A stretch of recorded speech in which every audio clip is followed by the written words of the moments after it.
Attends, David, t'as une petite tache sur le pare-brise là. Pour les PV, c'est pratique. Ah ouais.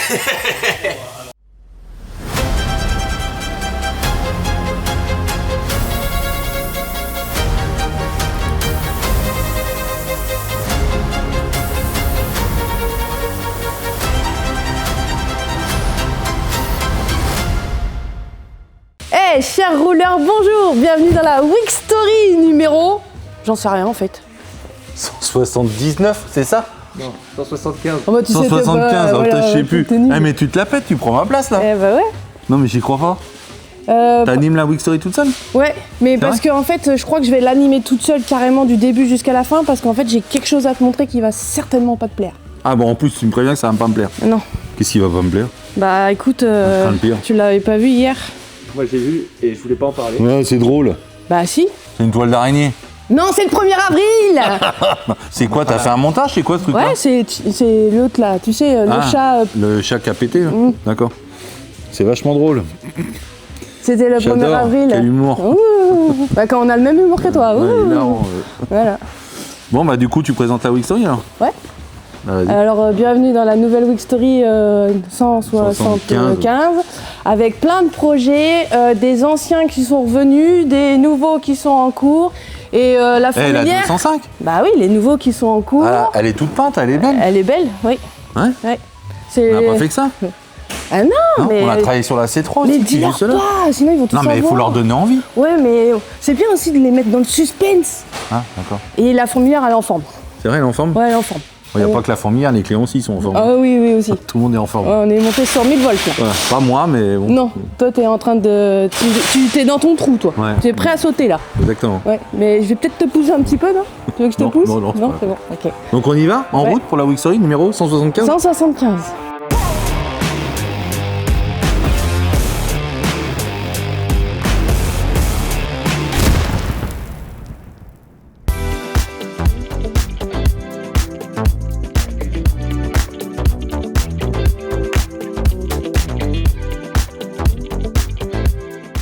Peugeot 206 GT, t'es intervenu dessus, t'as dû faire une pause sur ton gros projet, Oui. sur ta Corvette. Parce que bah, c'est comme ça, les contraintes entre les métiers, les préparateurs, comment dire, Alberto avait besoin de faire le traitement de ses sous-bassements, mais avant le traitement des sous-bassements, il y avait des parties à corriger en tôlerie. Oui, bah, il y avait le redressage d'une partie du longeron, du côté droit. En dessous, il y avait un petit enfoncement, donc coup de tire-clou, on l'a raplani, ça a été. Et à gauche, Et l'autre côté, bah, et c'était... à gauche, on et à voyait gauche, des traces de réparation avec une appui de surface qui n'était pas bien nette, qui Non. était boursouflée. Oui. Donc du coup, on a décapé parce que le but étant d'assainir au maximum les sous-bassements. Oui. Et puis le décapage, il a révélé son Alberto, surprise, il est quoi. arrivé à un moment, il a décapé, et puis il est arrivé à la tôle, mais la tôle, elle était La dentelle. tellement fine, puis c'était de la dentelle, mais pourtant il n'a pas pris un abrasif, c'était vraiment un truc pour enlever que la peinture, mais là il est rentré dedans. Alors, le pire, c'est qu'on l'a vu avec Alberto parce qu'on a parlé du traitement des corps creux. Oui. Et donc on a soufflé l'intérieur du corps creux et j'ai mis le doigt dedans, j'ai trouvé des strates de corrosion. Bon ça répondait au problème. Voilà, c'est ça. Donc comme quoi, malheureusement, on voyait rien. Donc c'est le décapage et le fait de commencer à ouvrir qui nous dit, le problème est plus grave, comme le passage de roue, comme tous ces Voilà, problèmes c'est ça. qu'on a trouvés. Donc tu as été obligé de reformer une pièce. Bah oui, c'était une petite pièce, c'était un aplat que j'ai découpé, j'ai refait des bords à bord, et puis voilà. Dans le but, c'est un communiquer avec le plancher, donc dans le but de ne pas mettre le feu à la voiture avec la moquette au-dessus. Oui, Et ça les insonos on l'a bien protégé, protégé, surtout on a enlevé l'insono, il s'en remet tout seul. Ouais. C'est des plaques moulées, ouais. Ouais, ça c'est bien. Et puis après, Alberto, pendant que je soudais, Alberto, des fois il contrôlait quand même que voilà, on n'avait pas trop de on va dire que ça rougisse et que ça, normalement, ça pouvait pas, mais bon, on sait jamais si la peinture... Par contre, il faudra penser à faire un petit coup de traitement à l'intérieur aussi, côté oui, habitacle. c'est ça, oui. Parce que là, les traitements d'origine ont été brûlés par la soudure, donc il faut les réisoler, les protéger. C'est léger, mais il faut le faire quand même. Ouais. Bon voilà, là, et ceci dit, c'est pas fini parce que toujours pour les problèmes de contraintes, là, on est sur le pont avec l'appui des patins de pont, on a encore des interventions à faire sur le bas de caisse. Oui. Mais là, pour l'instant, on peut pas. Donc c'est pour ça qu'en fait, on travaille tous ensemble. Il y a Vincent qui est en train de remonter ses trains roulants avant pour pouvoir libérer. On va poser la voiture à moitié sur des tréteaux géants qu'on a là. Oui. Pour pouvoir libérer les bras du pont avant et tu vas devoir revenir réintervenir sur la réparation du bas de caisse droit, quoi. Qui est un peu tordu, soufflé par la rouille ouverte, donc là il va falloir traiter ce problème-là. 3 métiers sur la même voiture. Voilà, et croisement. 3 métiers sur la même voiture et En fait, on peut rien faire à fond, c'est ça qui est dommage. Il y en a un qui est obligé de s'arrêter à chaque fois. Bon, après, on a du projet à côté. Bon. Hein. Et ça, ce qui fait que c'est des petits projets un peu particuliers, c'est de la rénovation ciblée avec toutes ces contraintes qu'on vous expose aujourd'hui. Voilà, c'est tout pour la 206. Tu feras le bas de caisse certainement demain ou la semaine prochaine. Non, demain, je pense. Tu as le temps demain. Moi, oui. Ouais, on va être fini aujourd'hui. Oui, après, on arrête, on verra ça pour l'autre projet, on refait autre chose. Et puis, voilà. Okay. Et ensuite, ta Corvette C2. Ensuite, presque fin du chantier, on arrive au bout. Là. Oui, là, je suis en train d'ajuster ma jupe arrière, qui était en très mauvais état. Et puis, la jupe, justement, on a des choses à dire sur cette jupe. Oui, on a dû la reconstruire, on n'a pas voulu la changer, et du coup, voilà comment on s'y est pris. Quoi. Bon, voilà un métier, moi, que j'aime bien, tu vois, le composite. C'est vrai que toi, ici, tu es responsable de l'atelier et du composite. Oui, mais j'aime bien, moi aussi. Tu gères les deux métiers. Donc, c'est vraiment de la reconstruction structurelle ou carrosserie. Donc, cette voiture, on sait, était fortement endommagée pour différentes raisons de choc, de réparation de vieillerie. Et de vieillerie, ouais.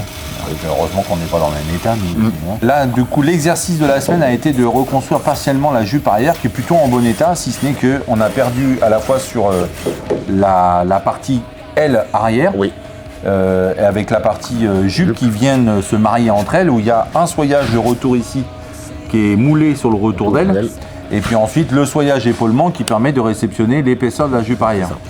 Donc tout ça a été complètement explosé, donc même le fait de changer la jupe ne réglait pas le problème des parties inférieures des ailes.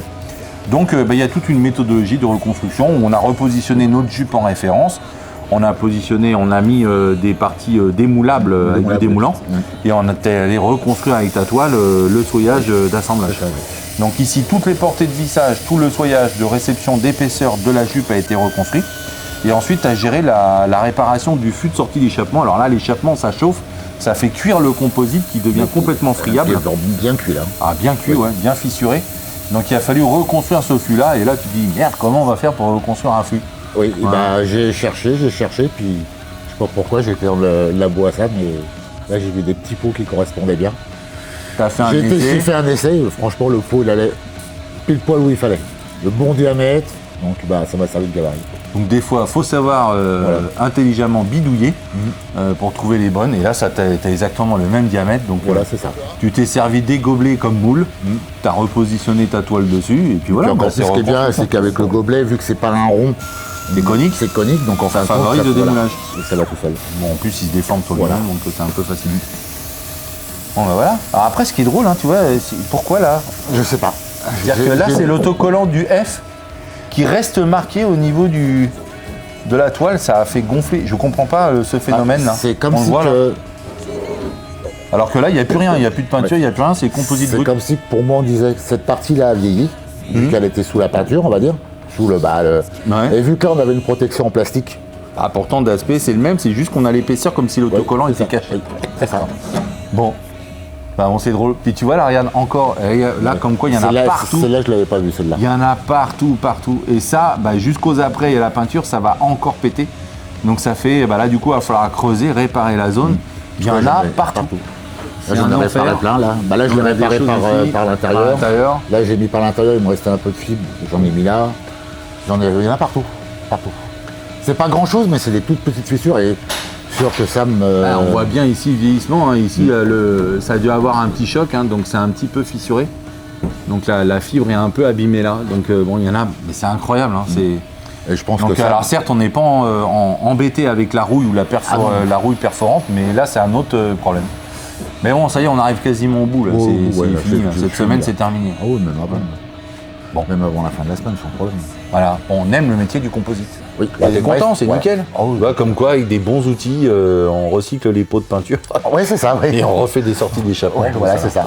Ça nous permettait d'avoir que c'est pas un rond. Encore en plus, il est ovale et il est incliné. Donc, voilà, mais tu vois, là, ça tombait bien. Le pot de peinture, il était là, vraiment idéal. Calibré sur mesure. Ah ouais. Et puis bon, bah, les appuis, on l'a vu, etc. Mais bon, la jupe, pour le coup, c'est solutionné. Elle est bien cuite. On voit que toute la carrosserie est cuite quand même. Hein. Les états de surface sont craquelés, endommagés, Oui, enfin, c'est abîmé. C'est vraiment c'est cuit, quoi. La Donc, résine, elle est bien cuite. donc là, avec tout ce que tu as fait comme renfort, tu as tout réentoilé, ce qui avait besoin de rentoiler. Il me reste- Tu as réparé la cave de bac à eau de la baie de pare-brise, qui était truffée de trous de partout. Tu as réparé tout le compartiment de moteur, pareil, ou réentoilant où il y avait besoin en résine. Tu as détouré proprement les zones. Tu as fini ta jupe avant, au niveau de l'intégration calandre. Après, il a fini le rond vraiment en On a dernière fini minute. en volume 1, ouais. Et T'as puis- renforcé, on a dit l'encollage, là, tu devais remettre une toile. Non, là. il me reste 2 toiles à mettre. L'encollage à cette partie-là, là en bas, là, que j'ai décapé hier soir. Une ancienne réparation mal faite à notre goût. Bah, en fin de compte, oui, c'est vraiment mal fait. Voilà. Et il me reste une toile à mettre sur l'aile côté droit, en dessous. En fin de compte, à la jonction de là où il y a la colle. Là où j'en collais, que c'était décollé. Bah, j'ai recollé en dessous, mais je vais remettre une toile quand même pour vraiment stabiliser le tout et que ça bouge plus. Donc quand même, il faut être conscient qu'il y a eu un volume d'heure vraiment très conséquent pour réparer au maximum tous les dommages de la carrosserie polyester composite. Il y en a eu énormément, on a dû retoiler tout le plancher. Enfin, c'était à faire, hein. C'était de la Ouais, dentelle, ouais. c'est fissuré, c'est cuit, il fallait refaire tout ça. Donc là, aujourd'hui, il n'y a pas de regret. On n'est pas à l'abri d'en redécouvrir encore un Non, petit parce peu au que moment des après. Je me suis aperçu que des fois, quand on a une petite fissure qui apparaît, en fin de compte, on a une bulle d'air en dessous. Et donc, en fin de compte, bah, ça enlève directement, des fois, 5 cm en une seule fois. Tac, ça fait il y a une bulle, on ne sait pas pourquoi. C'est ça. Et puis, on a fait la tôle, Oui, On tu a as fait- fait la tôlerie pour l'entrée de porte. l'entrée de porte. Donc, j'ai réparé partiellement, j'ai refait des partiels. Parce que normalement, on n'avait que la peau en haut. Que la peau extérieure qui était Mais- visible au niveau de l'entrée, mais mais tu bon. l'as défait, il y avait encore un trou derrière. Voilà, c'est ça. Ouais. Donc les multicouches là, donc Voilà. t'as Et dû encore en plus, pris entre avec la fibre de verre en même temps. Donc, ça, c'est un peu. Bon, après, c'est un peu chiant la voilà. zone, mais c'est fait, voilà, c'est Là, c'est réparé fait. quoi. Et puis il me restera La porte. Un tout, bon, alors là, c'est vraiment le petit détail. Le petit morceau de finition, Ouais. voilà. Et on verra après sur les phases de volume 1, volume 2, préparation de carrosserie, on n'est pas à l'abri d'avoir encore quelques petites interventions Ouais, parce que- composites, mais là je pense qu'on a fait le tour quand même. Ouais, je pense, oui, mais après, je pense qu'un coup que le polyester, pas le polyester, mais le gel coat sera posé, je pense que déjà la voiture elle sera unie, on verra déjà c'est Bon, le moindre petit défaut qui un traîne. bon soulagement pour nous quoi. Oui. Voilà. C'est ça, puis après, Bon, bah, on super. continue sur autre chose. Hein. Ouais, bah après, t'as l'embarras du choix, t'as beaucoup de boulot. Oui, c'est pas fini. Go, allez, en avant.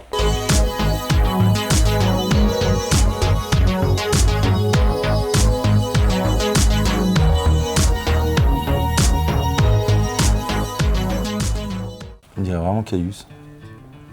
Non, on va mesurer. Caius, il est plus gros. C'est vrai, il te bat. Oui.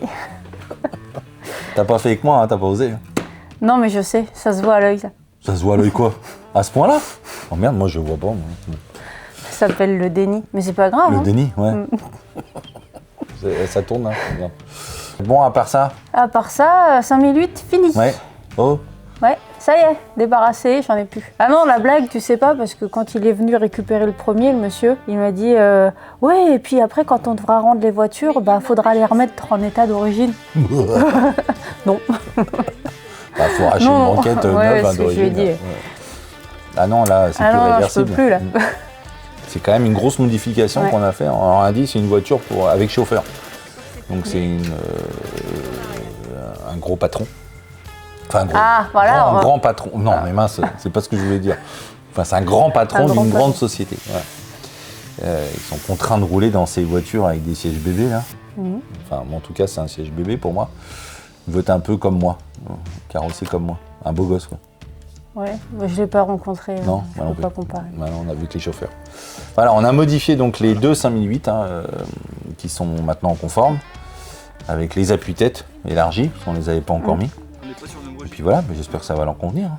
J'espère Bah, qu'il va j'espère sentir aussi. bien dans nos fauteuils, qu'il va penser à nous de temps en temps dedans. Je pense qu'il a autre chose à faire. Ouais. Il collectionne les trombones, ce monsieur. Ah, il y a des Il y a trombones des partout. trombones partout. Mais il se promène avec beaucoup de dossiers en permanence, si tu veux. Donc forcément, Ah oui. là, oui, ça doit y aller, les trombones. Enfin bon, Ok, voilà, donc ça fin de c'est fini. l'histoire pour les deux 5008, hein, c'est terminé. Ouais. Et puis là, tu as géré les sièges de la Terre 4 aussi. Tu as repris le garnissage de la Terre 4. Oui, parce que ça y est, j'ai récupéré les broderies. Mhm. J'avais déjà fait le débit assemblage. Entre-temps, le 5008 est arrivé, donc je l'avais mis en pause. Donc là, c'est bon, j'ai libéré le 5008. Donc je rattaque la Terre 4, Mhm. finir les deux sièges. Comme ça, après, dès que Greg il peut remonter, La partie Histoire finale, la de- partie de la boîte de vitesse. Ouais.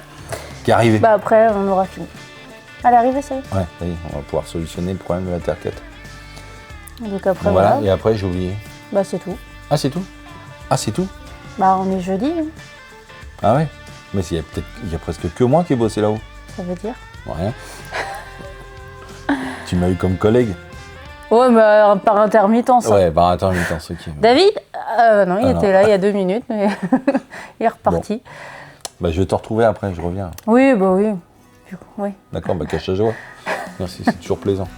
Non, mais c'est pas que je suis pas contente, mais tu m'avais dit oui, je serai là toute la journée, et puis j'ai pas vu de la matinée. Bah, Pas... tu te réjouissais, du coup, t'étais heureuse. Bah oui. Ah, c'est chouette, cool, j'ai bossé avec mon un patron. Un nouveau collègue. Ouais. Mais non. On y retourne? Bah ouais, hein, Tu veux un coup de main ou ça va aller? ça va aller. Ah, cher rouleur, c'est vous? Vous allez bien?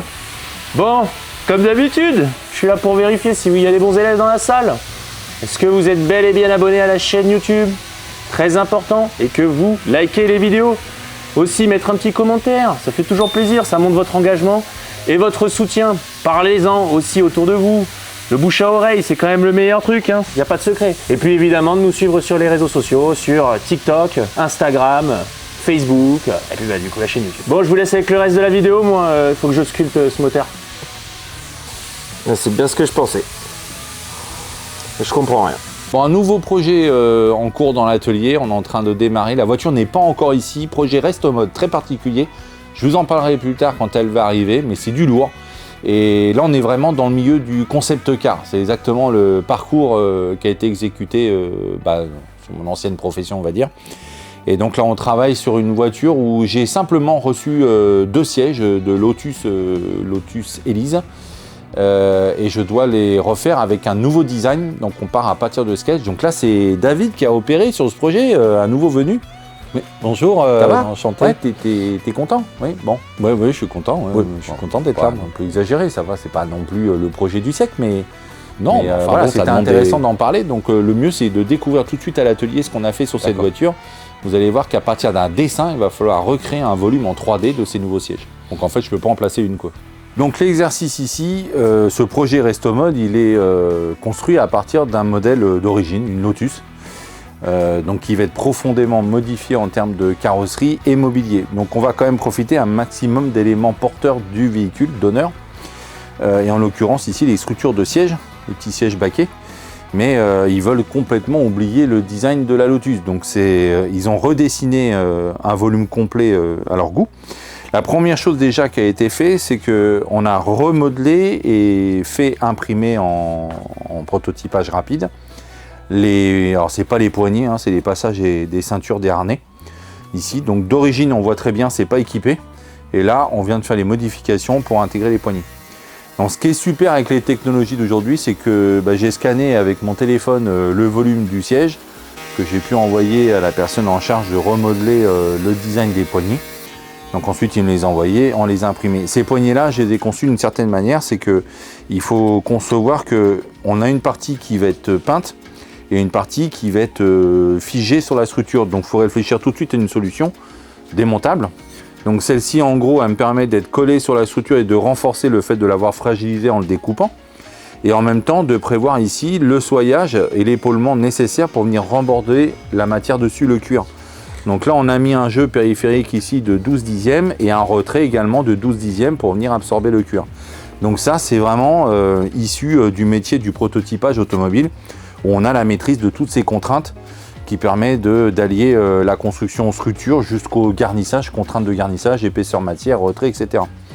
Donc voilà, là ça m'a permis en gros d'établir avec un montage, un gabarit complet pour pouvoir symétriser, découper, intégrer, coller ma nouvelle poignée, on va dire. Et ensuite, le deuxième but de l'exercice étant de sculpter les mousses. Donc on a une structure qui est assez déformée, qui est très technique derrière. Il a fallu que j'empile des épaisseurs de mousse pour pouvoir remodeler conforme au dessin qui m'a été fourni par le client et designer. Donc on voit ici, il m'a fait quelques sections. À partir du siège, on voit en transparence la photo du siège d'origine.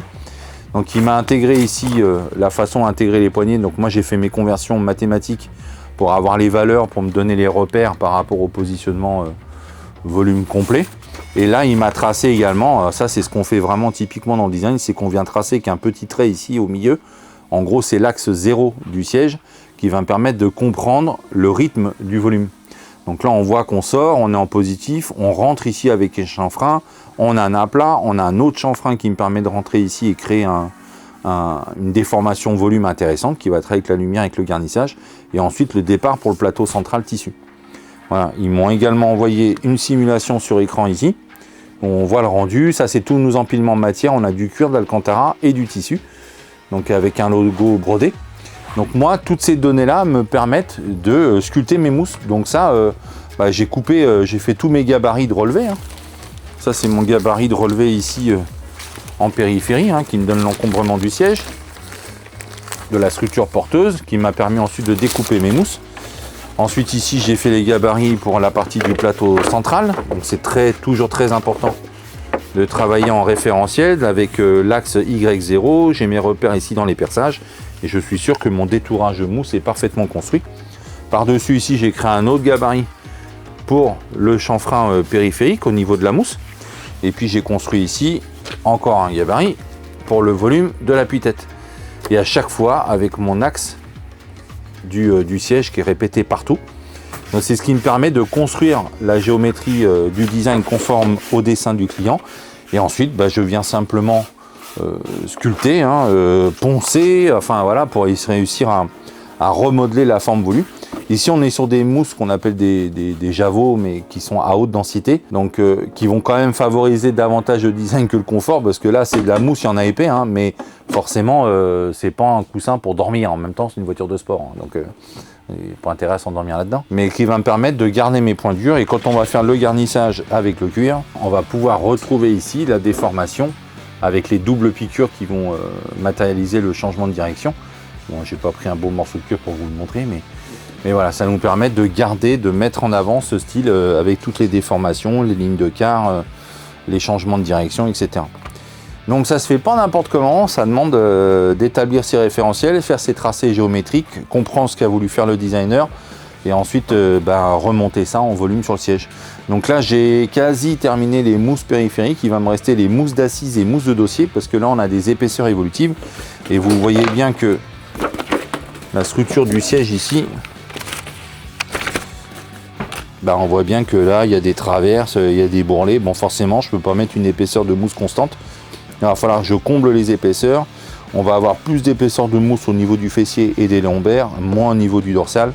Et donc tout ça va falloir sculpter également pour que ça s'harmonise parfaitement. Et puis après, Pauline va pouvoir faire tous ces gabarits de découpe de plateau par rapport à ce dessin-là. Et on va pouvoir commencer à faire la confection, le débit assemblage et coiffe, quoi. Voilà, ça se fait pas n'importe comment. Bon voilà, c'est qu'un début, il y a encore beaucoup de choses à faire. Début, t'es content de toi, boulot, ouais. Hein, pas non plus exagéré, c'est... si quand même, c'est pas la portée de tout le malade, monde, quoi. Oui, ça demande des compétences, mais bon, faut pas non plus péter plus haut que... voilà. Ça va, j'ai rien dit. D'accord, bon. C'est bon, t'es pas facile comme patron, toi. Faire à suivre, faut déjà finir avant de se je viens de commencer. Faut que ça soit fini, quoi. D'accord. Il y a encore du boulot. Bon, affaire à suivre sur ces sièges. Ok.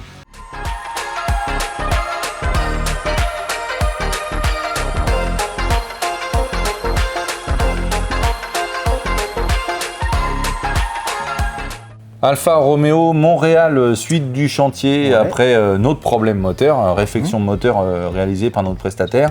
Tu l'avais déjà remis, on l'a vu dans une des Week Story, remonter le groupe moteur-propulseur dans le moteur compartiment. et boîte dans le compartiment moteur. On avait été obligé de la remettre de côté pour des problèmes de priorité planning, et donc là tu te remets dessus dans le but d'aller au bout pour rééquiper les équipements périphériques moteurs. Donc en premier les cache-culbuteurs, les couvre-culbuteurs, les couvre-culasses.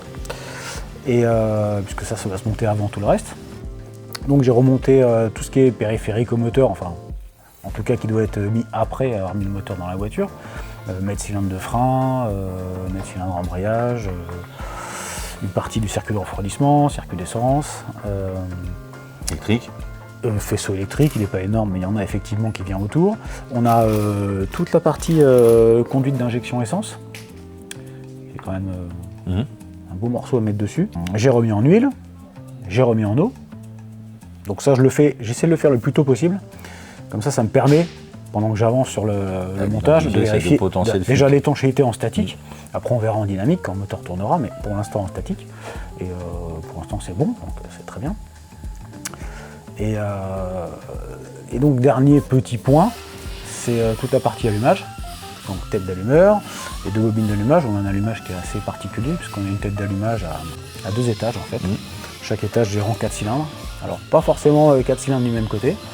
C'est 2 à droite, 2 à gauche. Et bien sûr, tous les contrôles à faire avant le démarrage moteur. Et là, on a une petite suspicion. Moi, on ne veut pas prendre de risques. J'ai fait un contrôle et il y a quelque chose qui me paraît relativement étrange en fait, dans l'agencement entre la distribution et le calage mécanique, le calage du moteur, le calage de la distribution. Et moi, personnellement, j'ai un doute raisonnable. Donc, je préfère qu'on contrôle les choses avant. J'ai enlevé le cache-cubuteur pour être sûr de la position des arbres à cam. Et là, pour le coup, le prestataire, il va nous... il passe cet après-midi. Voilà, il va nous assister sur ce coup-là, on va contrôler ça ensemble. Voilà. Avant mise en route moteur, il vaut mieux être sûr. Donc, ça, c'est toujours très important quand un prestataire fait son opération. Nous, on donne la réflexion des moteurs complets, ça évite tout échange de responsabilité. Ça, c'est l'action la plus simple. Donc, comme il a agi dessus, nous, c'est juste des coups culbules pour contrôler que tout le calage de l'allumage et tout est correct avant remise en route. On a une suspicion, il vient contrôler, et ça, au moins, on a affaire à des confrères avec qui on travaille en totale confiance et étroitement toute l'année. Ils ont remonté le moteur, ils le connaissent aussi bien que nous, donc il n'y a pas de souci. Donc ça, ils vont venir faire un contrôle cet après-midi avant de pouvoir la mettre en route, faire remonter la pression d'huile, etc., etc. Donc pour l'instant, Montréal, bon bah ça avance, hein, mais on verra cet après-midi si on peut avancer un peu plus. Peut-être qu'elle va le démarrer cet après, on va voir. Un petit point intéressant, on a investi régulièrement dans du matériel pour gagner en crédibilité technique sur toutes nos approches mécaniques. Et il y avait un point défaillant chez nous et qui nous obligeait à les emmener ailleurs, c'est le contrôle des injecteurs. Parce que oui, on arrive dans des générations où il y a de plus en plus d'injections, on était quand même très soumis à la carburation. Mais aujourd'hui, l'injection est presque un projet sur 2. Et le premier truc à faire quand on a un véhicule à injection, c'est de contrôler les injecteurs. Et pour ça, on a investi pour répondre à ce problème-là. Dernier investissement de l'atelier. Alors comme ça, tu dis, ouais, bon, c'est une petite boîte jaune, quoi. Voilà, enfin, jaune, orange. Ouais. C'est pas anodin, mais mine de rien, ça va nous débloquer pas mal de problèmes. On sait que l'injection est de plus en plus présente dans nos actions de mécanique. Forcément, on est en train de changer de génération de véhicules de collection et l'injection est arrivée en force dans les années 80 en moyenne, on va dire. Début 80 pour certains modèles, mais vraiment démocratisé sur toutes les marques, milieu 80, fin 80. D'accord. Donc là, cet appareil-là nous permet de, encore une fois, pour assurer une bonne combustion de moteur, ça passe par injection d'essence. Oui. Donc comme on a oublié nos carbus, on a nos pompes à injection, nos injecteurs, mais il faut s'assurer que les injecteurs sont des pièces d'usure également. Donc pour être sûr qu'on calibre bien la bonne dose d'essence dans chaque cylindre, il faut un appareil de contrôle. Donc d'où l'investissement du mois pour cette machine. Donc vous pouvez nous expliquer un petit peu comment ça fonctionne? Alors c'est une machine tout simplement qui va simuler le fonctionnement des injecteurs sur la voiture. On va les piloter électriquement de la même manière qu'un boîtier électronique de gestion d'injection de la voiture le ferait. Donc on va envoyer des impulsions d'ouverture, plus ou moins longues, pour simuler les temps d'ouverture plus ou moins longs des injecteurs en fonction des besoins d'essence du moteur à certains régimes ou sous certaines conditions de fonctionnement. Et là on va pouvoir vérifier d'une part le débit des injecteurs, s'assurer qu'on est homogène au niveau des débits, qu'on n'a pas un injecteur qui nous envoie 2 fois le volume d'un autre par exemple. Quel cas ce serait pas bon pour la combustion d'un cylindre. Et on va vérifier également leur étanchéité, en les mettant sous pression, s'assurer qu'ils ne fuient pas déjà. Ça c'est quelque chose qui peut arriver. Donc on a la pression d'essence qui est permanente dans le circuit, et si on a un injecteur qui fuit, on laisse rentrer l'essence dans le moteur, et ça pose des soucis de démarrage, et ça peut poser beaucoup d'autres soucis aussi au niveau de la combustion. Donc là, on est sur un moteur 12 cylindres, on vient de brancher 6 injecteurs. On va contrôler, là pour l'instant, on est en phase de contrôle, mesure, c'est pas une obligation, on pourrait les mettre directement. Cette machine est équipée d'un nettoyage ultrason qui nous permet d'enlever toutes les impuretés au niveau des injecteurs. Ça ne solutionne pas tout, mais ça enlève une grosse partie. Mais là, on est en phase diagnostique. Quand on a un fonctionnement moteur plutôt aléatoire, pas parfait, qui ne tourne pas parfaitement rond, on le dit régulièrement, on a un tas de facteurs qui peuvent générer ce problème de fonctionnement mécanique. Et la première chose, c'est de les élaguer les uns après les autres. Donc là, on va être sur la phase de diagnostic de nos injecteurs sans aucune intervention.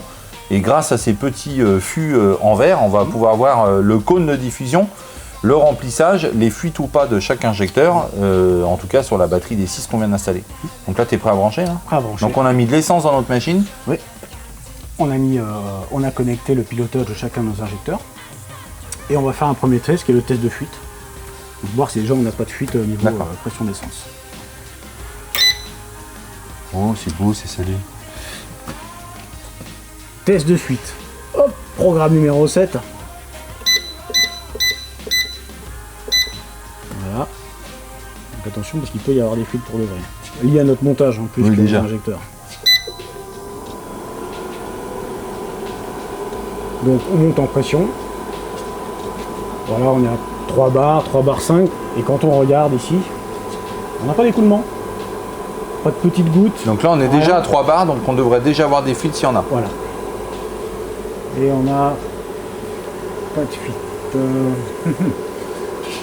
On a un début de goutte là. Peut-être là, ouais. Là voilà. Sur celui-là, effectivement, on a une goutte qui est en train de se former. La signification qu'il n'est pas très étanche. Donc c'est un Qui injecteur. peut être lié à une impureté interne. Ça peut être ça. Donc on va le passer en nettoyage ultrason. On verra la différence après. Après, comment on va leur faire des cycles de fonctionnement, ça va aussi faire un léger nettoyage quand même. On verra après s'il y a besoin de nettoyer ou pas. Bon, là, on voit très bien la goutte qui va finir par tomber et une goutte qui se forme. Ok, ensuite, deuxième phase de diagnostic. Deuxième phase de diagnostic. Donc tu vois, programme numéro 2, test de fonctionnement au ralenti. Oula, Voilà. Il a eu un peu de temps, il va y avoir peut-être une impureté là. parce que lui, il avait un mauvais cône de diffusion, Ouais. là, c'est un peu mieux. Bon, il y a plus de brouillard dans celui-là. Bon, après il a peut-être fait la lumière aussi, mais on n'est pas si vilain que Et ça. là, au lui, niveau c'est de- plutôt du goutte à goutte. Là. On voit bien que lui, là, il pulvérise pas trop, pas terrible. On va faire un test à haute vitesse, donc sur un moteur qui serait à 5-6 000 tours. Ah oui, là, c'est moi qui roule. Ouais. Là, je suis à fond les ballons. Avec modération, du 5 légumes, bien évidemment.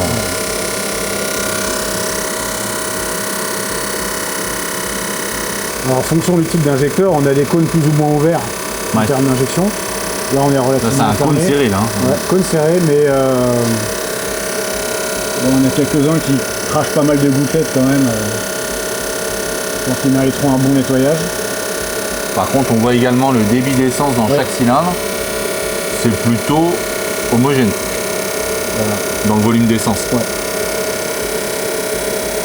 l'instant on est pas mal. On est plutôt bien en fait. Ouais, lui qui est un poil haut par rapport aux autres. On a presque un trait de plus.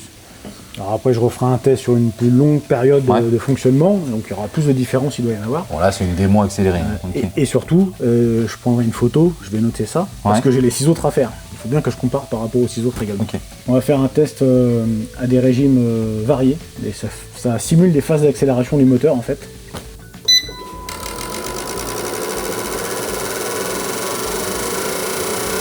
Un régime moteur correspondant, nombre de cycles par minute. Donc là, c'est super parce que vraiment, on rentre dans le moteur, on voit le régime moteur 1500 à 6000 tours. Et forcément, plus on monte dans les tours, plus on a besoin de débit d'essence. Et Ça on- nous amuse, nous, c'est cool. Ouais. Et on est plutôt toujours homogène au niveau du volume des injecteurs, ça Pareil. c'est bon signe. Donc, Là, on voit très bien, graduation, on remplit l'essence au fur et à mesure. On a un débit d'essence qui est constant sur quasiment chaque cylindre. Pas mal, hein. Donc pour nos vieux injecteurs, pour celui-ci, ils sont pas plutôt... Il y en a un qui fuit un peu, il y en a un qui a une cône de diffusion peut-être un peu inférieure. donc on va Mais les malgré passer, tout, qui donne le bon débit d'essence. Voilà, on va les passer en nettoyage ultrason pendant 10 minutes. Et ensuite, tu referas le même test. Je referai le même test. Alors en plus, ici on a un nettoyage ultrason un peu amélioré dans le sens où ils sont à la fois dans un bain ultrason, avec un produit de détergent de nettoyage spécifique pour les bains Ouais. ultrasons, et en même temps on les pilote. C'est-à-dire que pendant que l'ultrason nettoie l'injecteur, il s'ouvre et se ferme, il s'ouvre et se ferme de manière à vraiment éliminer l'ensemble des impuretés qu'il pourrait y avoir à l'intérieur. Ok, bah, on n'arrête pas la technologie. Donc voilà. Bon voilà, c'était un petit partage sur notre investissement du mois, on est super content. Et puis ça apporte encore une fois de l'activité matérielle, humaine, technique. pour répondre au maximum aux exigences de nos belles anciennes, nos voitures de collection. Il en faut de l'investissement permanent pour répondre à toutes ces données. Et les voitures évoluent, les technologies évoluent, on évolue. Bon, t'es content? C'est un joli jouet. Ah, c'est indispensable. Ils kiffent, ils sont contents, Ah ils oui. ont un joujou. Ouais, ça, c'est les mécanos, ça. Ouais, Tu leur files un truc qui fait du bruit, qui bouge, qui se fait de la lumière, ils sont contents. voilà. Bon. Bah, au moins maintenant, on est capable de répondre à cette contrainte, la fin de contrainte. Contrainte métier, de l'évolution de de faire marché. tous les contrôles qui vont avec cette technologie, quoi. Voilà. Ouais, on est encore plus en plus précis, important. Bah, tu as aussi repris le projet mystère, on l'appelle. Donc ça, on a énormément de pièces à préparer sur établi. Oui. Alors la carrosserie va arriver courant de semaine prochaine. Donc de chez nos amis SNC Mercadier qui ont été en charge de refaire toute la partie structure bois. Donc on va pouvoir réattaquer le chantier. Mais toi, évidemment, tu as plein d'organes mécaniques à préparer sur établi avant d'opérer la restauration des trains roulants, etc. Alors là, pour l'instant, on a démonté les sous-ensembles et certains composants des sous-ensembles. Il y a un certain nombre de choses qui vont partir en traitement. Sous-ensemble de train roulant, Voilà. tu as tout éclaté. D'ailleurs, on vient de charger tout juste là, les pièces, comme le pont, parce que ça, on va pas éclater entièrement le pont, il est en bon état. Donc on fait décaper le pont monobloc, ensuite tu vas le réceptionner, tu vas pouvoir refaire ton étanchéité, carter et puis liaison mécanique à changer. Et ensuite, on va peindre le pont comme à l'époque, on va le peindre monobloc monté. Alors, Donc là, on le fait décaper pour être dépollué de toute voilà. corrosion. Après, au préalable, moi j'ai quand même enlevé le carter du pont pour voir l'état mécanique Oui, interne du pont. contrôler un teint de pont. Ouais. Voilà. Parce que- Et ça, c'est en bon état. Et je sais pas si c'est surprenant ou pas, je connais pas le kilométrage de la voiture, on connaît juste son âge. Mais oui, c'est en bon état. J'ai l'entre-dents, il n'y a pas d'usure, j'ai pas trouvé de particules métalliques, aucune alerte au niveau du pont. Même au niveau des roulements, on a. Donc on est plutôt confiant. pas mal, ouais. Pour ça que là, c'est pas des pièces qu'on peut envoyer au poudrage à 200 degrés, donc c'est des pièces qui vont être peintes en interne ici. Ouais. Mais c'est plus facile de le faire décaper par notre prestataire que de s'amuser nous à le brosser pendant des heures avec des engins mécaniques. Voilà, on n'a pas la taille de sableuse qu'il faut, on n'a pas Non, l'outillage qu'il faut pour ça, ni le temps d'ailleurs. Donc ça voilà au niveau des trains roulants et ensuite tu as pu refaire tout la colonne de direction, Alors là, le boîtier de direction. Voilà, là j'attaque un sur sous-ensemble établi. qu'on va refaire nous ici en interne. Mm. Donc le fameux boîtier de direction. J'avais fait la même chose d'ailleurs sur Montréal. Donc là on a un système un peu différent à On l'intérieur. en a parlé dans la dernière Week Story, Voilà. hein, c'est ça Hugo. Là on n'a pas un système à recirculation de billes avec une cartouche à billes. C'est juste un doigt qui est entraîné par une vis sans fin. Et, Ouais, c'est proche mais pas tout à fait la même chose. on est sur Mais basiquement le principe le même de concept. fonctionnement, hein, voilà. Et on était en mode euh, flippette pareil parce que encore une fois la voiture sortait du Titanic, ouais. pourrie mais momifiée par la graisse. Ça l'a sauvé, hein. Ça l'a Franchement, sauvé, c'est à chaque fois, on est surpris parce que quand on voit l'état de la voiture qui se désintégrait, on soufflait dessus, elle tombait en poussière, elle était morte, alors que les parties mécaniques, l'appareil comme le pont, le boîtier de direction en bon état. Et ben, quand j'ai ouvert, alors c'était sec, il aurait dû y avoir de l'huile, de la graisse, enfin de l'huile principalement, mais il n'y avait rien. C'était Ouais. sec. Par contre, il n'y avait pas un point de rouille, c'était nickel. Comme si ça avait été refait de neuf, jamais remis en graisse et laissé tel quel. Ouais. C'est vraiment étonnant. J'ai même trouvé une pièce qui semble très récente à l'intérieur, là, un roulement. Ouais, un roulement, il y a des goupilles neuves, il y a Ouais. des trucs, tu fais bon, il y a eu une intervention il n'y a pas si longtemps. C'est une que ça. voiture qui a eu un entretien suivi, Ouais. c'est sûr et certain. Et, mais effectivement, la graisse, le gras en général, ça a bien protégé la voiture. D'ailleurs, c'est une Bon, bonne ça chose. prend quand même Ouais. du temps parce que tu ouvres, tu diagnostiques, tu démontes tout, Et tu beaucoup de nettoies, tu nettoyage, ouais. inspectes, etc. Et ensuite, là, tu es en train de nous préparer toutes les pièces également qui doivent Ouais. être peintes. Donc, tu as un petit peu de sableuse, un peu de brossage à la main. Voilà, j'ai refait mes joints. Mhm. Qu'on va remplacer bien sûr, donc je les ai refait un à un sur l'établi, hein. On découpe avec le ciseau, on fait des traits, enfin comme Parce que là, la pochette de joint, je perds pas de temps à les trouver, ça sert à rien. là c'est comme l'école maternelle, on trace, on découpe. Et donc je vais rassembler le boîtier de direction complet avec sa colonne Étanchéité Et ça, est faite et étanchéité ensuite faite. peint monobloc et comme direction le la pont. peinture. Voilà. En Exactement. époxy costaud, hein, Ouais. qu'on prend des camions, hein, mais voilà. Bon ben voilà, c'est de la prépa. Ouais. Et puis de la finition pour la Montréal, Oui, mais ça c'est un... mais c'est bien parce que ça veut dire pour ce projet, c'est une des premières pièces refaites entre guillemets que On aimerait bien que tout se passe comme ça, mais ça va pas être le cas. Si, ça peut. Bah déjà on a du mal à trouver les pièces méca, hein, je te rappelle. Ouais, ça c'est un On peu perd plus du temps, compliqué. Ouais. On cherche. Bon, Allez, bah affaire à suivre, on y va. c'est reparti.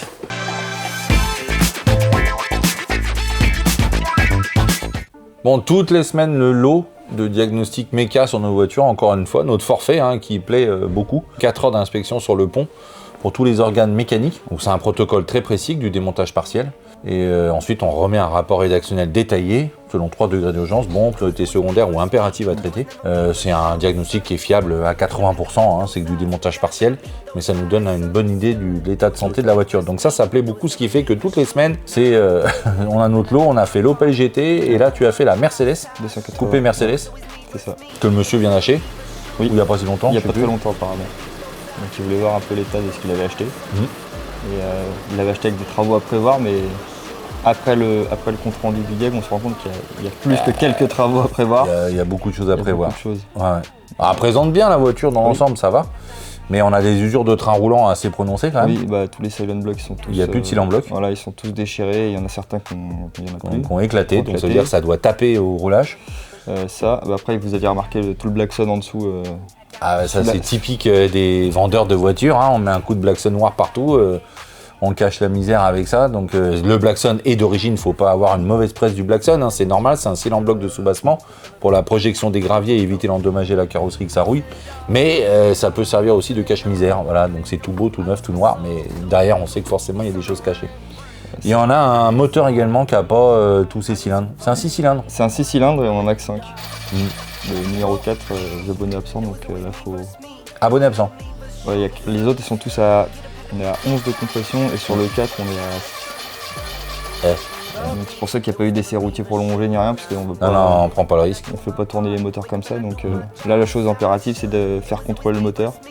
Il va partir chez le spécialiste pour le KG-tronique et c'est lui qui décidera, qui dira ce qu'il faut faire ou pas. Alors, encore la boîtier de gestion d'injection qui est très particulier, qui demande des équipements spécifiques et là on n'est pas capable d'y répondre. Même si on a investi dans notre machine de contrôle d'injecteur, ça ne répond pas au problème des boîtiers de gestion d'injection, quoi. Donc ça c'est autre chose. Donc comme ça il pourra contrôler le moteur et voir ce qui se passe sur le cylindre défectueux. Bon, faire un suivi sur cette Mercedes, nous on a fait le boulot qu'il y avait à faire. Ensuite tu as repris Corvette C3, on est en train de finaliser, on avait un problème de direction. Direction assistée, la pompe qui fuyait. Donc on en a commandé une neuve qui vient des États-Unis. Donc j'ai pu la remonter. Dessus on était obligé de récupérer l'ancienne poulie, enfin la poulie sur l'ancienne pompe, qui était montée serré, montage serré, donc on a été obligé de la chauffer. Oui, mais là heureusement que tu as un vieux de la vieille qui est avec toi pour t'aider sur ce genre de problématique. Philippe, et donc on l'a chauffé pour pouvoir l'extraire et on l'a rechauffé pour pouvoir la ressortir sur la nouvelle pompe. Donc ça du coup c'est fait. Ça il l'a filmé. Ouais. Puis après tu avais encore quelques périphériques moteurs, non je sais plus, non, c'était fini. Okay. Bon, c'est tout pour la Corvette C3. Bon là on est en train du roulage, du déverminage pour être sûr que tout va bien, on n'a pas encore eu le temps de rouler mais ça va pas tarder. Et ensuite sur la 206 GT, on l'a vu la semaine dernière, tu avais galéré pour le démontage de tes trains, là ça y est, Alberto a fait les traitements de surface de soubassement et de passage de roue, donc maintenant tu remontes la mécanique. Exactement. Parce qu'en plus on a besoin d'intervenir sur les entrées de porte encore en peinture, sur les bas de caisse, mais sur le pont c'est pas possible. Sur le pont c'est pas pratique, donc comme ça je remonte les amortisseurs tout neufs et on peut la déplacer du pont sans souci.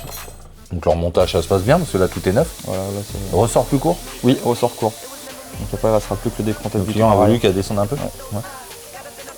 Donc après il y aura juste le décrantage une fois que la carrosserie sera parce que là elle va être un peu dragster du coup, mais le système de train arrière c'est des systèmes par cran, donc il faut sortir la barre, la tourner, remettre tout ça à la bonne hauteur. Bon là de toute façon dans le but que tu nous la libères pour les carrossiers, tu feras peut-être le train arrière après. Ouais après, comme ça ils vont jusqu'au bout de leur tâche et bon. Elle est finie. Voilà, c'est tout pour toi. C'est tout pour moi. Non.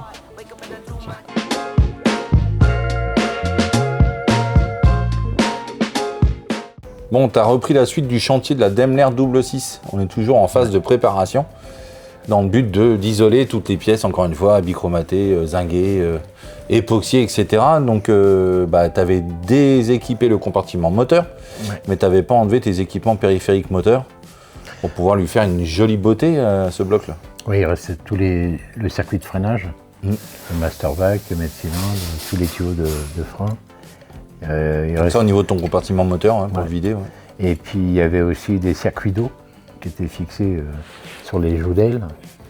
Il y en a du monde là-dedans. Ouais, non, c'est plein de chez plein. C'est une usine.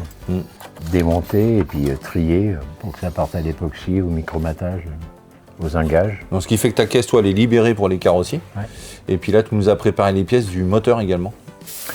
Oui, Toujours pareil pour le cosmétique. Donc, déshabiller le moteur, ouais. les supports d'alternateurs, les Support moteur. supports moteurs. Ouais, il y a, enfin, tout ce qui est en époxy, on l'a démonté. Tout ce qui est en micro, ça a été démonté aussi, les engages. Mais oui, ça fait beaucoup de... Ça fait une grosse nomenclature de pièces. Ouais, Ça c'est toujours en phase de préparation. La Daimler, on en verra plus, beaucoup plus tard en mécanique. Il faut qu'elle soit maintenant peinte pour pouvoir rééquiper la mécanique. Donc ça, à suivre sur la Daimler. Et ensuite, tu as continué la Peugeot 504, toujours on est en phase de finition. Le client est venu la voir, très content. Il est content. Il a entendu tourner, mais nous, on n'est pas content. Il y a encore des choses à voir. Oui, il y a un réglage assez important à faire au niveau culbuteur. Alors, c'était un moteur qui est arrivé ici très mal tournant. Ça faisait plusieurs années que le client, ils essayaient de solutionner le problème mécanique moteur sur cette voiture-là. Donc nous, on n'avait pas une donnée de base conforme, donc il a fallu opérer toutes ces réparations. Et du coup, une des pannes que tu as réussi à révéler au niveau du diagnostic, c'est au niveau de l'allumage. Au niveau de l'allumeur, oui. Le problème avec rupteur et condensateur. Du coup, ça, on va vous en parler tout de suite. Bon, ici, on est typiquement dans le diagnostic d'un moteur qui tourne pas rond. Un moteur qui tourne pas rond, il y a tellement de facteurs possibles, mais évidemment, le facteur numéro 1 étant de favoriser l'allumage, donc l'étincelle bougie qui va générer l'explosion d'un cylindre et faire en sorte, tout ça dans l'ordre, et faire en sorte que le moteur tourne rond. Quand un moteur tourne mal, on peut passer des heures et des heures à la régler, des fois, ça sert à rien, c'est que le dommage, il est ailleurs. Donc, on sait qu'il faut que l'ordre d'allumage des cylindres soit parfaitement orchestré, et que la puissance électrique et l'étincelle qui va venir générer l'explosion du cylindre soit parfaitement calibrée et parfaitement synchronisée. Et pas parasité surtout. Voilà. Et donc il y a plein de paramètres pour gérer l'allumage, le calage à l'allumage, etc. Et un des facteurs également essentiels, c'est la tête d'allumeur. Donc ça, c'est le chef d'orchestre du moteur. C'est elle qui va ordonner à tous ces cylindres à quel moment ils doivent agir, ils doivent exploser avec sa bougie pour que le moteur tourne rond. Là, ce moteur, il tournait affreusement mal. C'est la première fois qu'on le remet en route après la cosmétique. Il est arrivé ici moyennement roulant. Il y avait déjà le problème. Donc, tu as diagnostiqué et tu as trouvé le problème. Et en plus, on est sur un allumage spécifique ici, V6 504 coupé, PRV. Et donc, avec une spécificité d'allumage doublée, en fait. On est sur les anciens systèmes d'allumage. Rupteur qui est ici, avec son sous-ensemble. Mais dans cette phase-là, ça, c'est un rupteur. Et ça, c'est un condensateur. Alors, le rôle du condensateur, c'est de filtrer le courant pour éviter qu'on ait un perçage des rupteurs. Là, comme on voit là, ça commençait déjà. Ça commençait déjà à piquer sérieusement la surface de contact électrique. Tout simplement parce que le contact électrique est un haut voltage. Tout à fait. C'est de la haute puissance. Donc, dedans, on emmagasine du courant, on le filtre. Ça permet d'accélérer à la bobine, d'envoyer le courant, mais du courant filtré. Donc, de ce qu'ils appellent le self.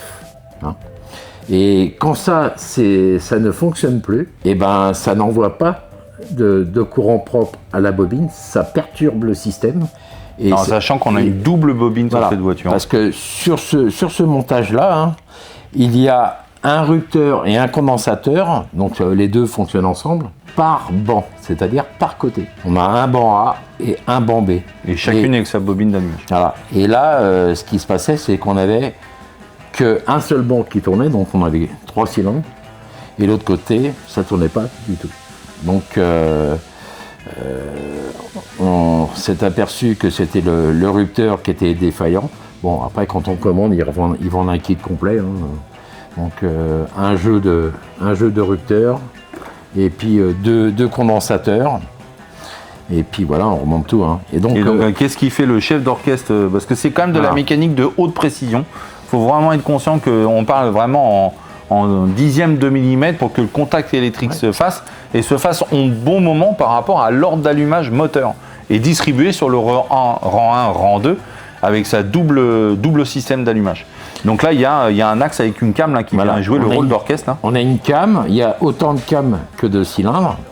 Et quand la cam passe devant le rupteur, ça l'écarte, ça envoie l'ordre de mettre l'étincelle. Et donc, comme on a deux bobines, une bobine sur chaque surface, et on a, comme si on avait deux doigts. Et donc, il y en a un qui fait un un banc et l'autre il fait l'autre banc. Voilà. Donc chacun son tour. Voilà. Et au milieu, les bobines, elles crachent le courant, chacun leur tour, soit ici, soit ici. Là, il y a un banc et là, il y a un autre banc. Et donc, en haut, donc le bas, c'est ce qu'on appelle la partie distribution d'allumage qu'on règle au degré de près. Et en haut, au niveau de la tête d'allumeur, on distribue à chaque bougie. Voilà. Ça fait deux étages, quoi. Donc, à bien synchroniser, pour être sûr que ça soit allumé avant le point mort haut, donné par le constructeur, pour que ça soit... Et c'est des pièces d'usure, hein, des organes internes qui s'usent avec le temps. Oui, ça, là-dessus, c'était tous les 20 ou 25 000 km. C'est quand même, encore une fois, de la mécanique de précision. Il faut que ce soit parfaitement calibré, sinon ça perturbe les données. Et on a une explosion qui n'est pas optimale. Ah non, qui n'est pas du tout optimale. Donc là, tu changes ces pièces d'usure, ensuite on va remonter et on le voit au niveau de la tête, au niveau du moteur. Tu nous expliqueras comment ça se répartit sur le bloc, quoi. Tout à fait. Là, tu respectes un ordre d'allumage. Un ordre d'allumage. Donc ici, on a 2 bobines d'allumage. Pourquoi 2 bobines? Parce que chaque bobine alimente un banc. Un banc avec 3 cylindres, hein, c'est un V6. Donc il y a un banc A et un banc B.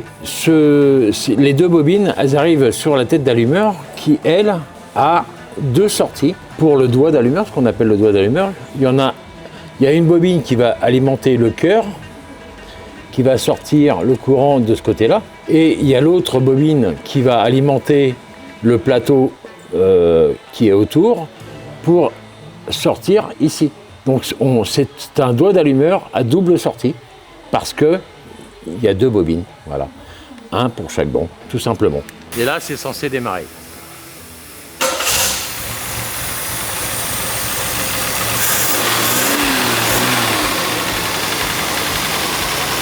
Bon, ça, c'est solutionné, ça, tes rupteurs.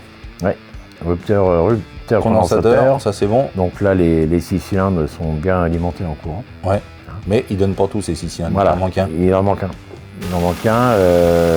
On a fait la mise en route avec le client, il a jamais entendu aussi bien tourner, mais sauf qu'on voyait que nous, il y avait un truc qui nous convenait pas, c'est vraiment les toutes premières remises en route, et on a encore des choses à affiner. Donc on va prendre les compressions pour vérifier ce qui se passe. Peut-être même faire un décrassage de soupape. Et puis affiner ça pour qu'on trouve vraiment les 6 cylindres et qu'on puisse enfin régler les carburants. On n'est pas à l'abri, hein, avec une multitude de tentatives de remise en route moteur et de réglage. Un moteur qui tourne pas rond va s'encrasser beaucoup plus vite. Donc peut nous faire des dépôts, à la fois des problèmes de combustion, mais sans en changer les bougies, on a tout réglé. Mais on peut avoir des dépôts de calamine, des dépôts de tout ce qu'on veut. Surtout que les bougies, c'était noir comme un diesel. Ça doit être extrêmement calaminé. De toute façon, il y avait un banc qui ne fonctionnait pas. Donc on n'est pas à l'abri d'avoir des soupapes qui sont pas étanches. Qui sont pas étanches, donc on va devoir... Dû à la calamine. Ok, donc ça, 504 pour l'instant, c'est pas terminé. Non, c'est pas terminé. Notre objectif est toujours là, hein, le mariage. On doit être prêt. Ça sent bon, mais c'est pas encore torché. Hein. Ouais, voilà. Donc, Par contre, tu as réglé le problème de direction. On avait un problème sur la crémaillère de direction. Oui, il y avait le prestataire... On l'a refait faire en sous-traitance, la crémaillère défectueuse. Et le prestataire, au niveau des chapes d'embout de crémaillère, avait remis les soufflets, etc. Donc je l'ai appelé pour savoir s'il m'autorisait à pouvoir régler les chapes extérieures, parce qu'on n'était pas axé avec les biellettes et ça forçait trop. Ça nous met les biellettes en contrainte, donc il y avait des points durs dans la direction, donc ça n'allait pas. Maintenant c'est réglé. Là, c'est réglé. Ouais, c'est réglé. Voilà, c'est toujours une multitude de problèmes, mais ça se solutionne au fur et à mesure. On a encore des choses à solutionner, d'ailleurs tu vas continuer, hein. Tu repasses dessus. Tout à fait. Ouais. Bon. On va faire un suite soit 504. Bon fier-toi. Philippe, il est super ton nouveau fauteuil. T'as vu un peu? Waouh. Mettez un Jaguar dans votre salle. Ouais. On prépare le fauteuil. Tu pédales. C'est combien de chevaux? Combien de chevaux? Là, je dirais que c'est plus un âne.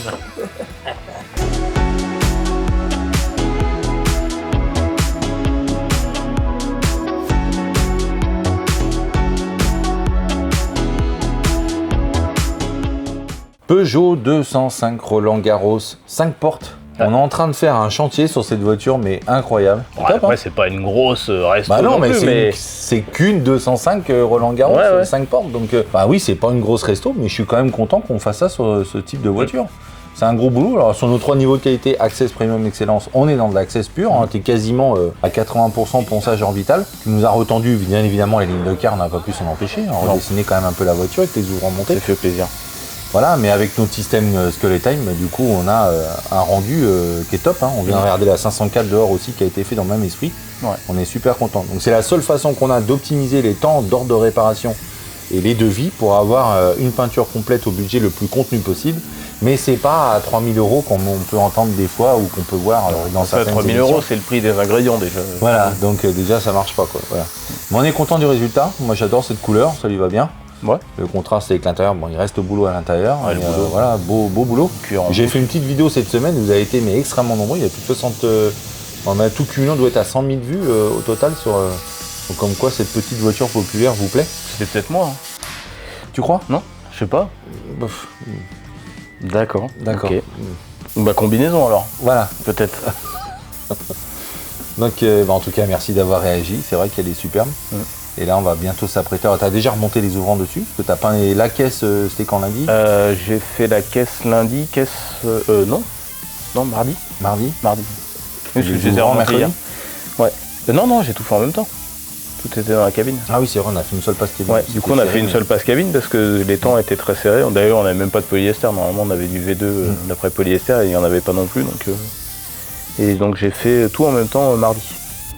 Par contre, ce qui nous a permis de faire les entrées de porte correctement, parce que c'était pas prévu. mais Alors là, c'était vraiment ça pas fait beau. du bien. Puis de toute façon même au niveau de la cache ça aurait pas été du tout. Hein. Et dans l'optimisation budgétaire pour avoir une peinture entre guillemets pas trop chère, bah, évidemment on évite de déposer les ouvrants. Voilà. Ouais. Mais là on n'a pas eu le choix trop. On cache avec les bouts d'un abîmé. mus. On cache avec les bouts d'un mousse, mais effectivement, vu l'état intérieur par rapport à l'extérieur, ce serait. C'était griffé, on aurait ouvert les portes, ouais. on fait pourquoi les belles dehors et pas dedans. Il y avait des coups de ceinture, enfin il y avait plein de choses, c'était décoloré. Faut dire quand même que même si c'est une peinture entre guillemets pas au budget Access, la vache elle était dans un sale état. Bah là le avant-après il est quand même. Ah, là il est spectaculaire. ouais. Ouais. Là il est ouf. Bon, en tout cas, ça c'est fait. Il nous reste encore toutes les parties jus, pare-choc, plastique. Les plastiques ne seront pas anthracite, mais dans un verre également. Parce qu'ils n'étaient pas prévus dans la base, Non. hein, mais en fait le client a dit on peut pas laisser les pare-chocs comme ça, la voiture elle va être belle. Donc ça c'est des choses qu'on va faire en plus. Donc là, Et là, on est la- confronté à des petits soucis. On a commandé des des bandeaux de pare-chocs. pare-choc neufs, mais ça va pas. Là, ils n'ont pas du tout le même rayon volume que ceux d'origine. Et Donc, refabrication, c'est. pourtant, ils sont propres au niveau refabrication. mais Ouais, le parce volume, que ils ont pas l'aspect du il tout. était pas mal, j'étais Bah confiant et tout, mais Alors là, quand on les compare, il se monte pas. Non. non, ils ont oublié que la voiture elle était ronde devant et pas droite. Là c'est une droite. Voilà. Donc on est embêté parce que ça nous donnait moins de boulot. Les autres sont complètement cassés. Alors on peut les réparer, mais c'est beaucoup d'heures. Donc là on est embêté voilà, entre le compromis de réparation, changement de pièces. Virginie a fait un boulot de recherche de pièces, mais c'est pas concluant. Après le mieux ça serait comme de toute façon n'importe quel pare-choc qu'on va trouver ils seront jamais verts. Donc on sera obligé forcément de les repeindre. On essaye de trouver des pare-chocs d'occasion, mais d'occasion c'est pareil. Il faudrait les voir, il faudrait être sur place. On peut pas être sur place surtout chez tous les gens pour voir dans quel Après, état on a est le démontré pare-choc, qu'on est capable de reproduire le grain plastique et tout. Ah mais oui, bah c'est ça, c'est des heures. Donc on aurait eu un bandeau neuf, on avait juste la préparation primaire plastique et on peignait quoi. Ouais, c'est ça. Voilà. Donc on est confronté à, si vous avez des bonnes adresses, même si nous on travaille avec encore une de Sauvé, c'est notre partenaire pour les parties 205 GTI. Ouais, parce qu'on a trouvé les bandeaux de top. tour de caisse là, de protection. Franchement, on a trouvé pas mal Et de là, choses. manifestement, quasiment par choc, tout. ça va pas. Voilà. Bon, voilà. Donc on va voir avec une de Sauvé et puis si vous avez d'autres solutions, On avait déjà galéré sur la tienne. Et... toutes. Voilà. Le Enfin, CTI c'est- aussi. Enfin, voilà, à CTI, chaque fois, ça va pas les bandeaux. Bon. Ok, donc ça à faire à suivre sur la 205. Il reste encore du boulot, les adhésifs. Roland Garros, ouais. les petites baguettes, alors pour le coup qu'on a trouvé neuf, top, Ouais. de porte, voilà, les lécheurs, etc. Bon bref, il reste du travail sur Ouais, cette on voiture. a tous les tours de vitres, là, les lécheurs, enfin les glissières de vitres qui vont arriver aussi. Pas tout de suite, mais ça va arriver. Et pare-brise, lunettes, tout sera neuf, donc il va y avoir un bon coup de fouet. Grosse Renault la voiture quand même. Ok, et ensuite on a travaillé sur la... 190. suis dessus là. Donc On va finir le ponçage volume V3. on a l'expert qui est repassé pour nous valider les heures. Donc on a repris le chantier. Ponçage V3, donc là prêt. Et là elle va être quasiment quasi prêt prête. son cabine. Ouais. Alors on avait encore des réactions comme le masque, on avait dit qu'il avait été changé. Quand j'ai dépoli sur le côté, je me suis retrouvé avec des micro-fissures. J'étais obligé de gratter un petit peu ce matin et de remettre un après là, avant de manger. Donc ça c'est des choses qui n'étaient pas forcément prévues non plus, mais Faut corriger à ce faut le moment-là, faire parce que sinon ça va ressortir et c'est sûr. le client qui sera pas content. Et puis le projet mystère, on commence à réceptionner nos pièces brutes de décapage. Ouais. Donc là, on a un protocole à respecter pour les isoler rapidement, à la fois de l'acier et de l'alu. Mais ça, on vous réserve prochainement. Ça sera dans un prochain épisode. La prochaine Week Story. Donc pas la semaine prochaine parce que Hugo Encore est à la maternelle. Donc quand il reviendra, on traitera tout ça, quoi. C'est tout? C'est bon? Ouais. On a eu la 504 aussi, visite du. Ah oui? On a reçu nos belles jantes aussi. Oui, canon les jantes. 504. Ouais. Donc là, Bien. tu peins la Mercedes avant demain, là? Non, là je fais C'était mes des ouvrants petits mystères. projets Et mystères. Ok. après, je laisse la place à mon collègue, Colocataire. colocataire. Ok. Bingo. Et puis ici, j'ai un pare-choc de 206 à faire aussi. Là. Ah bah tiens, il y a quelqu'un qui est venu rendre visite. Ouais, je suis venu voir Voilà, enfin, Sam, regarde. ça c'est hors de Il question. y a Noël chez Lady Arca, regarde. Les goûts de chiottes qu'ils ont, les mecs. Oh là là. Hein? Oh là là. Regarde ça. T'as vu un peu? T'es venu bosser là?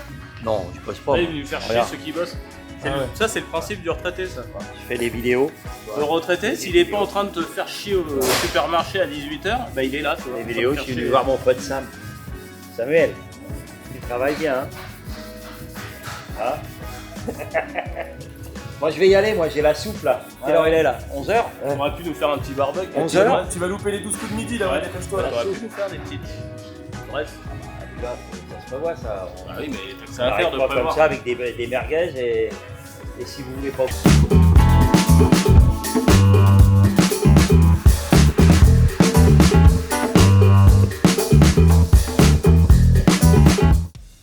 La Renault Alpine à 110. Fin de chantier, Fin de peinture. chantier, voilà. On a traité les intérieurs capot mal, comme on avait Ouais. prévu, qui étaient beaucoup abîmés. Donc voilà, il y a eu une première passe de vernis avec les brouillards à l'intérieur, puisqu'on ne s'en est pas occupé. Comme on savait qu'on allait mettre cette peinture un peu texturée léger, qui est très solide, qui protégera bien les intérieurs, quoi. Donc voilà, on a fait le texturant mal capot, voilà, pour finir un peu le chantier. On a C'était juste un demandé peu- au client pour les caissons de porte, je voulais pas en mettre sur les caissons. Bah, c'est vrai que ça aurait été un Bon, peu ça dommage. apporte une tolérance dans les défauts, Ouais. parce que tout était craquelé, décollé, enfin, Ah oui, il y a un eu- vrai il y a eu- cauchemar à il y a eu rectifier. à boire et à Enfin, un manger cauchemar, là-dedans. c'est pas dur, mais c'est énormément d'heures. Bah, ce qu'il y a, c'est que c'est des zones où il n'y a pas de passage. On peut y aller vraiment avec calme. C'est des coins, des recoins, des endroits avec beaucoup de plis où il faut y aller au doigt, quoi. Ouais. Donc, Mais là, au moins, voilà, les intérieurs de capot sont ont été beaux, traités comme ouais. ça, et les caissons de porte, le client nous a autorisé de refaire un après partiel, un ponçage et de les repeindre sans grain, quoi. texturant, voilà. Et c'est mieux avec les panneaux de porte. Enfin, moi, je suis Ouais. content, quoi. Au moins, c'est propre, quoi. C'est vrai que c'est mieux. L'intérieur capot mal, ça gêne pas du tout, Non. parce qu'au contraire, c'est costaud. Puis c'est blanc, c'est du ton de La caisse. carrosserie. Donc voilà, il n'y a pas de problème particulier à ce niveau-là, quoi. Donc l'Alpine, c'est tout. Voilà, l'Alpine, c'est tout. Après, tu auras les petites corrections de grains de pollution de cabine qui seront encore à Ah, corriger, bah, il y il y en aura a un petit toujours. un peu de lustrage. Donc ça, voilà, ponçage, toujours, lustrage bah, partiel, mais quand voilà. on aura fini le remontage carrosserie, Ouais. parce que là, tu as repris ici tes petites amorces de coulure au niveau des fixations de poignées de porte. Oui, il y avait un petit bord. C'est normal. Ouais, Mais ça, il faut le rectifier avant de mettre la poignée, parce Ouais, qu'une ouais. fois que la poignée est posée, c'est ouais, chiant. ouais, voilà. Donc tu as déjà fait quelques partiels de polyustré. Ouais, de petites gouttes voilà, en lustrage. Bon, Et Alpine, après, c'est tout. on fera les petits grains, les finitions, quoi, un peu de lustrage par-ci par-là, comme d'hab. L'Alpine finie. Donc ensuite, à attaquer la 206 GT. Alors là, c'est un boulot qui n'est pas très passionnant, faut être honnête. C'est un peu chiant, on travaille la tête à l'envers. Ouais, un peu C'est du chiant. soubassement, de la structure, c'est pas ce qu'il y a de plus plaisant, mais il faut admettre que le client, la démarche est plutôt respectable parce que la voiture présente très bien. Tout le monde pourrait s'en contenter en l'état, Ouais. franchement, sans rien faire. Sauf qu'effectivement, déjà, c'est une voiture qui roule à la montagne, il me semble. Oui, à la montagne, ouais. Et pour son âge, elle est bien quand même. Elle est malgré franchement tout, en très très bon elle est état, encore mais bien. elle nous a révélé quand même son lot de surprises avec les les zones suspicieuses de corrosion, des interventions qui ont déjà été faites par un autre confrère auparavant. Et voilà, c'est difficile de traiter une structure et justement, on a des choses à vous dire là-dessus. Sur notre 206 GT, action client que j'aime, que j'admire, elle est bien parce qu'en fait, il agit avant d'avoir un problème plus grave. Donc cette voiture est plutôt en bon état, mais il y a des petits problèmes divers et variés répartis sur les parties invisibles en plus derrière les passages de roues et derrière les cloisons pare-feu, les sous-bassements, les longerons, etc. Donc on a pu voir un certain nombre de dommages de corrosion de surface au niveau des coupelles d'amortisseurs, recto verso d'ailleurs, elles sont attaquées de deux côtés. Et puis cachées derrière les passages de roues. Donc c'est pas une action, c'est vraiment tout petit, ces toutes petites tâches-là. Donc il suffit simplement de blanchir la corrosion de surface. Ensuite on met un convertisseur chimique par-dessus. Ensuite l'époxy, la peinture, on protège. On peut faire un jointage également d'étanchéité. Donc ça on peut sécuriser pour rendre la zone plus pérenne. Donc en soi, rien de bien compliqué. Non. Si ce n'est que y a un endroit où là c'est compliqué parce que le dommage est déjà si prononcé que ça a commencé à percer. Ouais, on a 2 beaux trous. Là, il y a 2 beaux trous. Alors en soi, c'est pas compliqué parce qu'on sait faire. Sauf que là, vu le niveau du chantier, 206 GT, on n'est pas sur des sommes stratosphériques. Là, on vient vraiment cibler des interventions très précises. Elle ne va pas être repeinte entièrement. On va corriger tout ce qui ne va pas sur la voiture. Donc là, ça veut dire que pour intervenir là, c'est en contact avec l'habitacle, avec la cloison pare-feu, avec les insonos, insonos thermiques, acoustiques. Et donc, si vous faites ici un élément de tôlerie, une tôle qu'on est capable de faire, en plus, c'est une zone où il y a 3 pièces qui sont prises l'une dans l'autre. Il y a le passage de roue extérieur, le passage de roue inférieur et une traverse de renfort au niveau de la cloison pare-feu. Et les 3 sont pris en sandwich. Évidemment, c'est l'intermédiaire qui est bouffé, donc c'est celle qui communique avec l'habitacle. Ça veut dire que ça nous impose clairement de démonter la planche de bord, de démonter les insonos, d'enlever tous les équipements, parce que là, si on soude, ça crame, ça prend feu, c'est garanti. Donc, et en plus, ça sera traité d'un côté, mais pas de l'autre, sur la partie intérieure de l'habitacle, qui est certainement tout aussi endommagée. Il y a des chances. Donc là, il faut accepter ce genre de chantier. Donc on attend l'accord client, c'est lui qui va décider. C'est où monsieur, ok, on fait ça dans les règles de l'art, mais il faut tout déposer. Et donc, en gros, au bas mot, on a une semaine de boulot pour pouvoir tout corriger. Ou on accepte ce qu'on a fait là, c'est qu'on va blanchir, on va mettre un convertisseur chimique, on va mettre un époxy, on va certainement remastiquer. Alors les trous, ils sont gros comme ça, hein, c'est vraiment minime.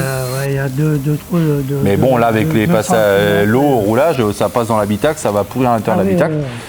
Donc, on accepte de traiter partiellement la carie dentaire. On est d'accord? Oui, ça, on peut appeler ça. Donc c'est pas totalement fait dans les règles de l'art, mais on le fait en le déclarant au client avec son accord ou pas. Donc pour isoler la zone endommagée, on va refaire le traitement d'étanchéité, on va rebourloter par-dessus avec un anti-gravillonnage, plus la peinture et le vernis. Ouais.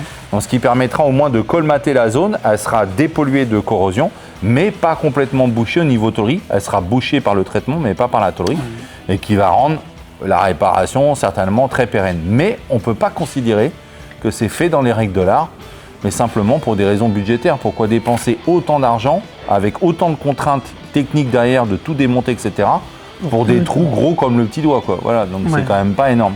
Mais là, il est tellement mal placé que ça coûte cher. On en profite pour donner une autre information également. Ici, sur le plancher sous-bassement, on voit qu'il est plutôt en bon état, si ce n'est qu'on a toutes les cloisons par chaleur au niveau de l'échappement, au niveau du bac de roue de secours et tout. Donc là, Vincent vient de tout démonter. On voit très bien que c'est attaqué par la corrosion. Donc ça, c'est des pièces avec la roue de secours qui est complètement bouffée. Donc là, c'est bien mangé par la rouille. Donc ça, on va le donner en sous-traitance, en traitement époxy et puis en zingage au niveau des tôles pare-feu. Et ici, on voit des zones au niveau des longerons là, juste ici. Alors ça, c'est des zones, ces poutres-là, ce qu'on voit là et là. Et également à l'extérieur, c'est des zones structurelles. C'est des caisses qu'on répète, elles sont auto-portées. Donc la structure, la carrosserie fait office de cage de sécurité et de cage de support pour tous les organes mécaniques. Et donc là, ici, c'est des longerons qui sont endommagés par la rouille. On voit, il y a déjà eu un traitement avant nous. Donc ils ont certainement gratté, ils ont remis un coup de peinture. Sauf qu'ils ont commis une petite erreur, si on peut se permettre, c'est que là, il y a des bouchons ici. Il y en a un qui est encore en place là. Donc là, on voit que c'est un bouchon en caoutchouc.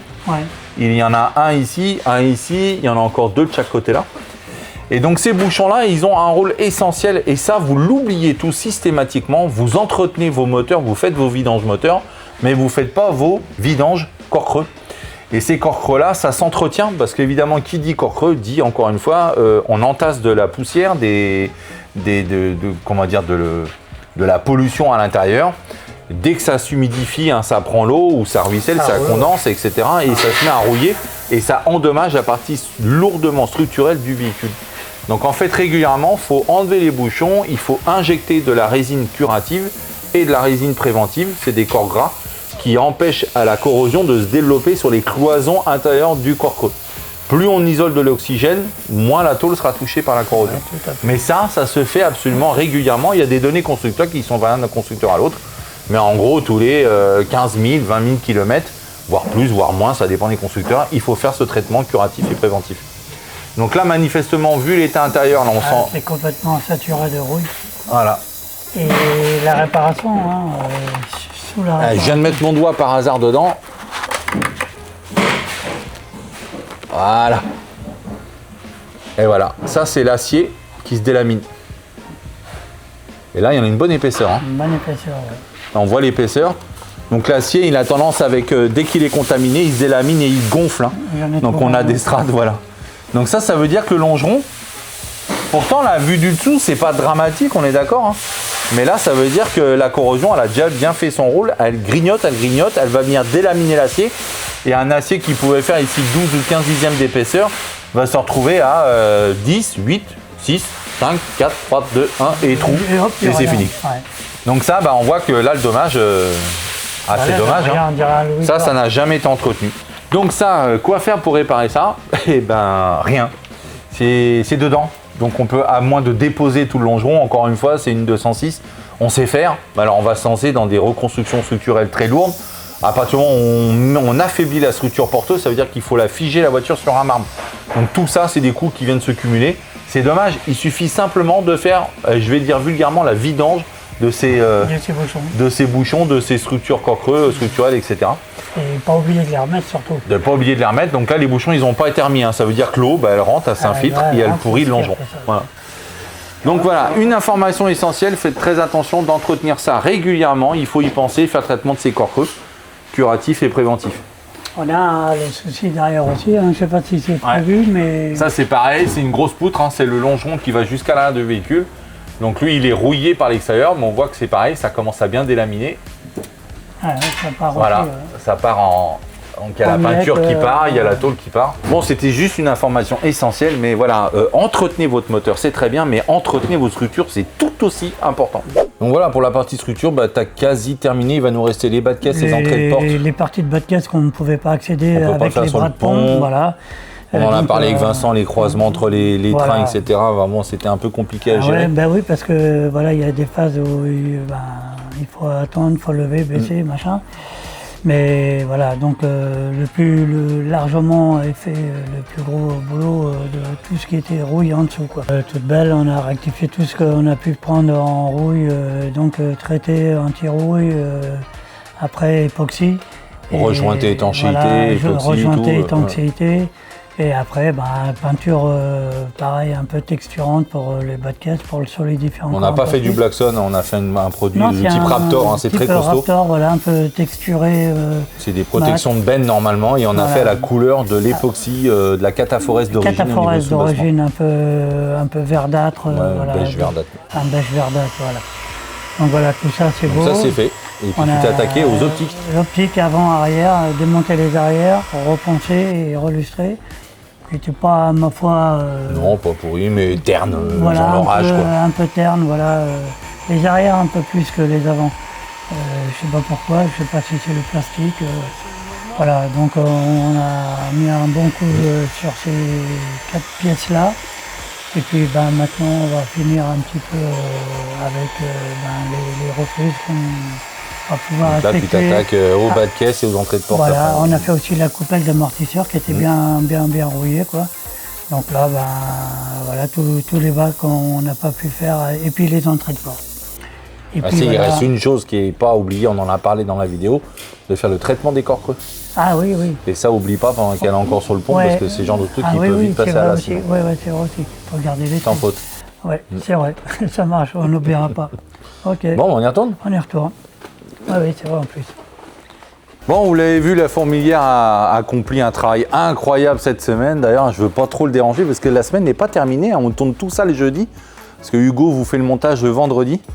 Donc voilà, la semaine n'est pas terminée, donc voilà, on va la laisser tranquille. T'as encore beaucoup de travail là? Non? Non, là, je suis sur la fin. T'es sur la fin? Tout est remonté. On va remettre le riz.